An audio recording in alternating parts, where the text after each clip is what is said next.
മഞ്ഞൾക്കുറി മണമുള്ള ഉത്തര കേരളത്തിന്റെ കളിയാട്ടമുറ്റത്തെല്ലാം തെയ്യക്കോലങ്ങൾ ഉറഞ്ഞാടുന്ന കളിയാട്ടക്കാലമാണിത്.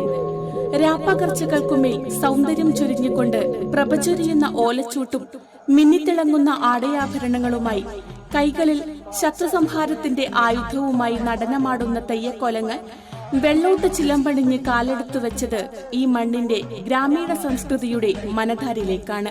നാട്ടുനന്മയുടെ സ്നേഹസൗഹാർദ്ദങ്ങളിൽ ജ്വലിച്ചുനിന്ന് പ്രകൃതിക്കും മനുഷ്യനും തുണയായി എക്കാലവും ഭക്തരക്ഷ ചെയ്ത് നാടിന്റെ നന്മയെ സ്വാംശീകരിച്ച് തെയ്യക്കോലങ്ങൾ നടനമാടുന്ന പാണത്തൂർ മഞ്ഞടിക്കം കോവിലകം ശ്രീ തുളൂർവനത്ത് ഭഗവതി ക്ഷേത്ര പ്രശാന്തിയിലേക്ക് ഏവരെയും ഭക്തിയാദരപൂർവ്വം ക്ഷണിക്കുകയാണ്.